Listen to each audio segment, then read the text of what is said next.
Welcome बच्चों। So last time से हमारा चल रहा है पाइथागोरस थ्योरम और पाइथागोरस थ्योरम में we have entered in exercise 2.1 और उसमें हमारे पास कुछ क्वेश्चंस है। तो उसके पहले हमने थोड़ा सा बेसिक देखा था और उस बेसिक के जरिए हम उस चैप्टर में एंट्री कर चुके थे, प्रॉब्लम देखना शुरू हो चुका था। अब यहाँ पर आपके सामने जो दो प्रॉब्लम्स लिखे हैं और यहाँ पे मैंने लाइन खींच दी है, तो एक्चुअल एक प्रॉब्लम एक पॉइंट हमको यहाँ पर पढ़ना है और उस पॉइंट को क्लियर हो जाने के बाद में हमारे ये प्रॉब्लम सॉल्व करना एकदम ईजी हो जाएगा।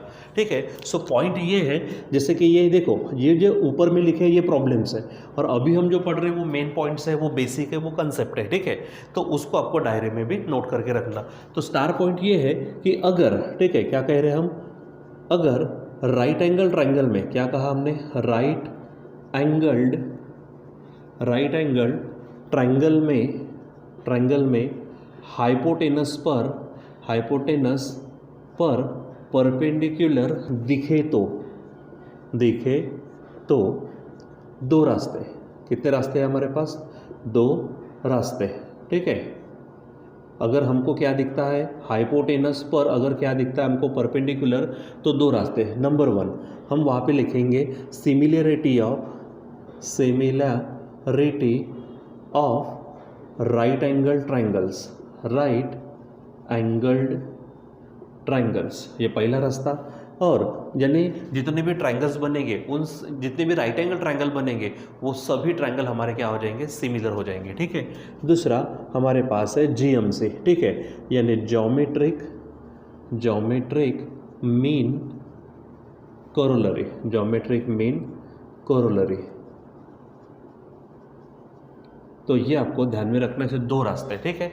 अब जैसे मैं एग्जांपल से बताता हूँ, ज्योमेट्रिक मीन कोरोलरी का मतलब क्या है, तो वहाँ पर भी हमको अभी वो फार्मूले के इसमें पता चल जाएगा। ठीक है। आप इसको शॉर्ट में GMC बोल सकते हो। ठीक है। अब मान लीजिए कि हमारे पास ये क्या है, एक राइट एंगल ट्रायंगल है। ठीक है। यहाँ पर ये 90 डिग्री है, समझो इसका नाम है ABC। ठीक है। अब इसमें हाइपोटेनस कौन है, AC, 90 के सामने वाला हाइपोटेनस। यहाँ पर मैं क्या करता हूँ, ये B से परपेंडिकुलर निकालता हूँ, समझो BD is the perpendicular to hypotenuse AC। यानी क्या लिखेंगे, in triangle ABC angle B is equal to 90 degree, यानी ये हो गया राइट एंगल ट्रायंगल। अब क्या कहेंगे हम, segment BD perpendicular hypotenuse AC, ये हो गया। तो हमारे पास क्या है, अभी दो रास्ते हैं। कौन से, similarity of right angle triangles. ठीक है।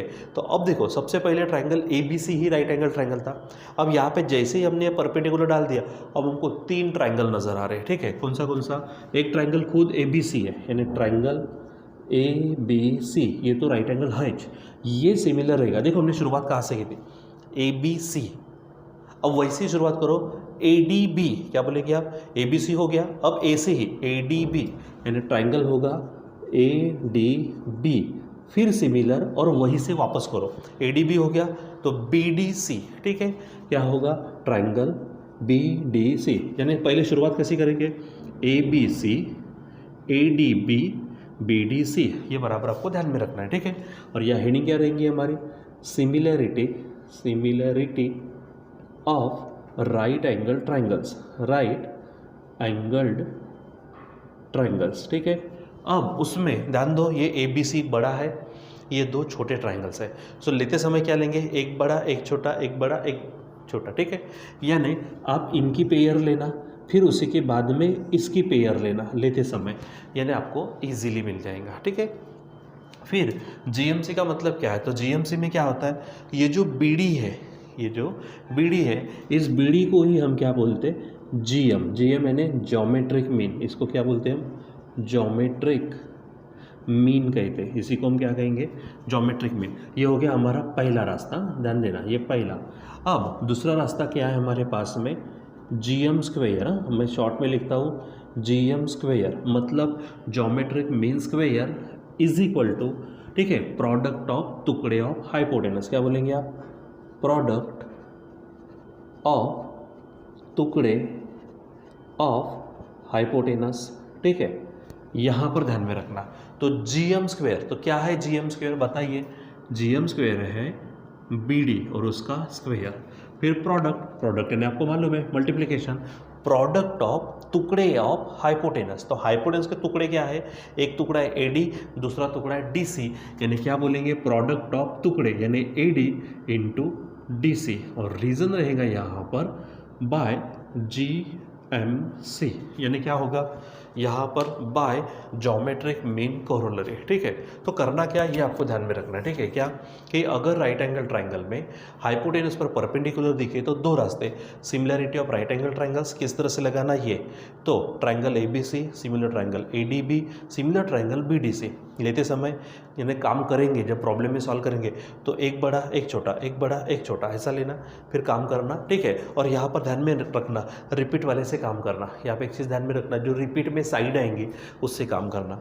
दूसरा है जीएम स्क्वायर, जीएम स्क्वायर यानी geometric mean square is equal to product of टुकड़े ऑफ हाइपोटेनस। ठीक है, यानी बीडी का square is equal to product of टुकड़े यानी एडी और डीसी, इनका क्या करेंगे आप यहाँ पर मल्टीप्लिकेशन लेंगे, रहेगा ध्यान में।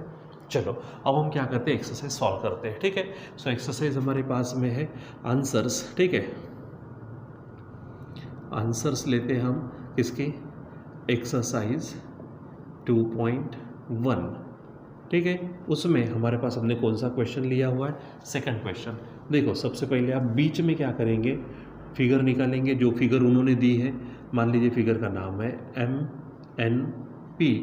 ठीक है, और यहाँ से इधर में है Q, यानी यहाँ पर ये परपेंडिकुलर नज़र आ रहा, तो देखो क्या बोलेंगे हम, देखते ही बनता है in triangle MNP angle N कितना है 90 डिग्री, यानी हाइपोटेनस हो गया MP। उसके बाद क्या नज़र आ रहा, सेगमेंट NQ परपेंडिकुलर हाइपोटेनस, उसका नाम है MP, ये आपको दिया है। सो पट से जीएम स्क्वायर यानी ज्योमेट्रिक मीन कोरोलरी या फिर similarity of right angle triangle. अब देखो उसने क्या क्या दिया, ये परपेंडिकुलर MQ 9 दिया, MQ यानी ये 9 है, QP यानी ये 4 है, निकालने को कहा NQ, तो NQ यानी हमारे क्या है, ये है ज्योमेट्रिक मीन, तो यानी क्या बोलेंगे बाय ज्योमेट्रिक मीन कोरोलरी। ठीक है,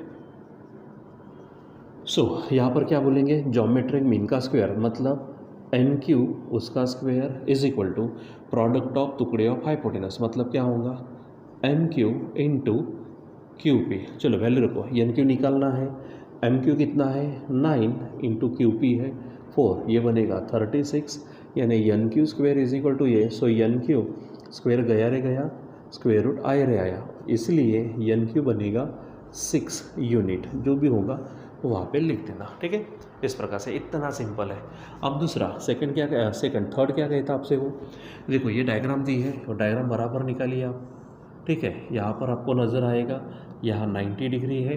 ठीक है, यहाँ है PQR और यहाँ से ये देखो ये PM परपेंडिकुलर दिख रहा है, यानी फिर से हाइपोटेनस पे, तो क्या हो जाएगा इन ट्राइंगल PQR में एंगल P खुद क्या है 90, फिर क्या कहेंगे segment PM perpendicular hypotenuse QR, फिर से आप क्या बोलेंगे बाय ज्योमेट्रिक मीन कोरोलरी। ठीक है, तो यहाँ पर बराबर ध्यान में रखना क्या है हमारे पास में, PM स्क्वायर क्या हो जाएगा, PM उसका स्क्वायर इज इक्वल टू टुकड़े कौन से QM और MR, तो ये QM इंटू MR। सो बताओ PM कितना है, तो देखो यहाँ पर दिया उन्होंने PM है 10, ये QM है 8। ठीक है, तो काम करो, तो PM मतलब 10 उसका स्क्वायर, QM 8 है, और यहाँ पर बनेगा हमारे पास MR, सो ये 100 और ये 8 को नीचे भेज दो, ये MR, so MR is equal to, so 8 1 जा 8 बचे 2 यानी 20, 8 2 जा 16 कैरी 4 पॉइंट दिया 40 में 8 5 जा, यानी MR बनेगा हमारे पास में कितना 12.5। अब उसने पूछा क्या है फाइंड QR, ये देखो ये QR पूछा, तो QR किससे बना है QM प्लस MR। ठीक है, हम उसको ऐड कर सकते क्या, जैसे कि as Q dash M dash R है, इसलिए QR is equal to QM plus MR होगा। अब QM देखो, QM कितना है यहाँ पर 8 प्लस MR कितना आया है 12.5, इसलिए हमारा जो QR होगा ये बनेगा 20.5। यानी इस तरह से आप यहाँ पर QR को निकाल सकते हो, ठीक है। सो सिंपल, ये बीच में ये पॉइंट ध्यान में रखना है आपको। जब भी आप similarity of right angle triangles लेंगे तो लेते समय ABC, ADB, BDC ऐसे बराबर सिस्टमेटिक ऑर्डर लेना, एक बड़ा एक छोटा, एक बड़ा एक छोटा, ऐसे से काम करना। और यहाँ पे ध्यान में रखना रिपीट वाली साइड से काम करना। मैं आपको लिख के भी देता हूँ यहाँ पे, यानी बाद में प्रॉब्लम नहीं जाना चाहिए, ठीक है। जब हम काम करेंगे एक बड़ा एक छोटा लेने के बाद में रिपीट वाले से काम करना। यहाँ पर मैं पॉइंट लिख के देता हूँ, रिपीट, ठीक है, रिपीट साइड या फिर सेगमेंट, रिपीट साइड या सेगमेंट से काम करना। ये फिलहाल आपको समझेगा नहीं, जब वो प्रश्न इसमें आ जाएगा, हमारे प्रॉब्लम में आएगा तो मैं आपको बताऊंगा किस तरह से काम करना। रही बात ज्योमेट्रिक मीन करोलरी, तो वो क्या है, GM² is equal to product of टुकड़े ऑफ हाइपोटेनस। बस इतना आपको ध्यान में रखना है, ठीक है बच्चों। सो ये बराबर नोट करिए, ये प्रॉब्लम्स यहाँ पे पढ़े, ये एक मेन पॉइंट जिसके कारण हम ये पढ़ चुके, इसको बराबर ध्यान में रखो, ठीक है बच्चों। तो आज के लिए बस इतना ही, बाकी का कंटिन्यू करेंगे हम बाद में। Till then bye.